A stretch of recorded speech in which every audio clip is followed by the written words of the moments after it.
Saya menjelaskan tentang SIPON ya, Sistem Informasi Pondok Pesantren.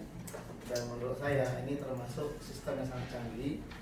Dan sekarang kita tuh tidak hanya sistemnya SIPON saja, tapi sudah sampai tingkatan host to host. Jadi santri itu, wali santri bisa membayar melalui aplikasi itu sendiri, dan tanpa kita operasikan dia bisa masuk ke sub-subnya semuanya. Jadi misalnya seperti kali bayar, dia bayar uang bulanan, uang administrasi masuk, uang tahunan, uang siaha, uang jajan. Nah, tambah lagi misalnya pokok uang apalah dimasukin semua datanya, kemudian dia save, maka akan ada nanti invoice-nya keluar, dan keluar nanti fitur account-nya. Nanti fitur account itu bisa kita bayar di mobile banking atau di ATM atau di bank sendiri. Ketika sudah dibayar, maka akan langsung otomatis masuk ke semua aplikasinya. Kalau Tabansa masuk ke aplikasi Tabansa. Kalau seandainya dia uang bulanannya dibayar berapa, berkurang tagihannya. Kemudian uang tahunannya gitu juga berkurang tagihannya, semua berkurang. Dan itu langsung masuk kepada aplikasi wali santri yang ada di HP-nya. Dan bahkan sampai tingkatan kita sekarang langsung menotifikasi ke WA, karena kan aplikasi nggak semua wali santri yang sering buka, tapi langsung ke WhatsApp-nya. Nah, cuman sekarang permasalahan kita yang belum maksimal tuh sosialisasi kepada wali santri. Bahkan sebagai wali santri udah bisa, cuman dia masih ragu-ragu. Tapi hilang uang saya nih. Akhirnya kadang-kadang kan dicontohkan, ibu contoh lah sekarang nih, ibu masukkan uang tabungan anak ibu segini gitu. Akhirnya, oh iya ya katanya. Jadi mereka sudah kita berikan sosialisasi, tapi mereka masih masih belum begitu percaya gitu. Tapi hilang uangnya atau gimana gitu kan. Nah, itu sampai tingkat itu aplikasi SIPON kita sekarang. Dan juga aplikasi SIPON ini sudah kita gunakan 2 tahun dan tahun ketiga sekarang. Terutama di bidang keuangan dan database santri. Yang sudah kita maksimalkan gunakan adalah di pasar keuangan. Kemudian juga di masalah uang tabungan santri sudah 2 tahun kita laksanakan, dan sangat bagus sekali respon wali santri, karena setiap apapun yang mereka lakukan di tabungan mereka langsung masuk notifikasinya ke aplikasi wali santri di HP-nya, bahkan bisa masuk ke WhatsApp-nya. Nah, itu sampai sekarang alhamdulillah.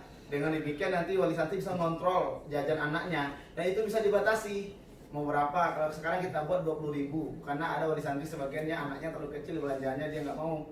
Ada juga yang terlalu besar, makanya kita bikin dengan tengah 10.000, 20.000. Bagi mereka yang komplain, anak saya jajannya besar berkali, Ustaz, ibu mau berapa? Kita setting gitu kan.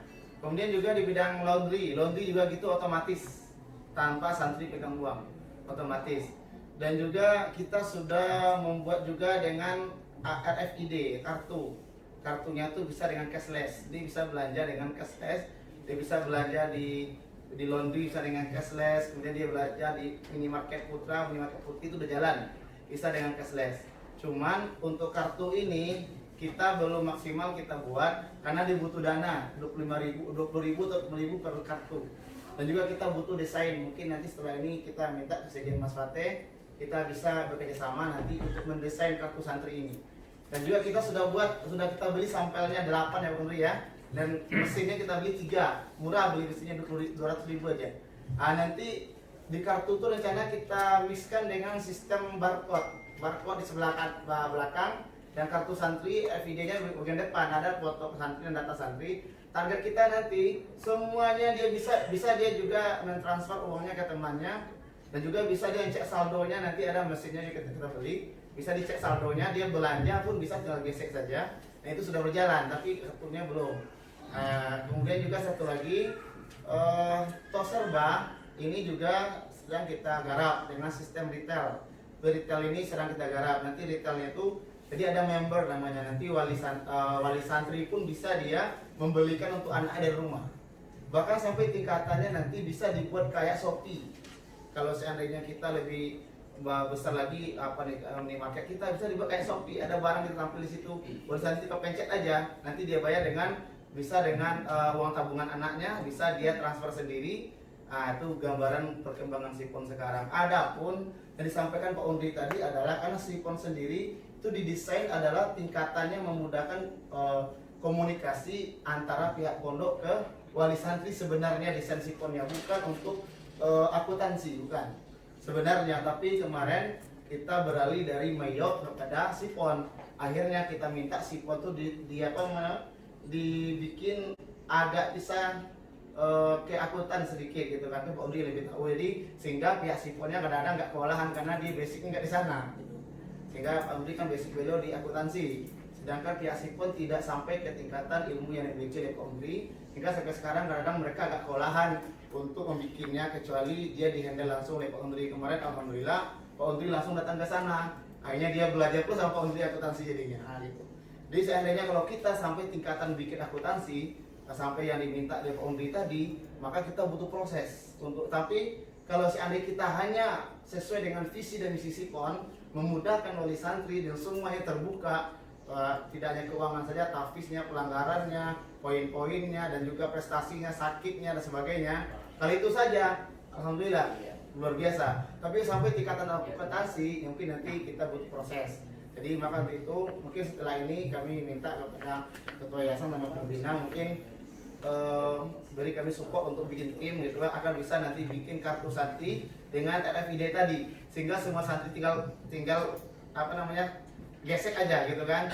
Dan juga barcode tuh gunanya apa? Target kita nanti kalau mereka absen itu nggak perlu pakai buku-buku lagi, pakai HP kita aja, tempel, bisa dikelola di komputer atau di HP itu sendiri. Dan ini sudah dilakukan sebenarnya oleh SMT KMI sebenarnya. Nah kemarin itu adalah termasuk usulannya Ustaz Mukhlis kemarin. Tapi kita belum bisa menyatukan itu karena butuh tim, nggak bisa kerja sendiri.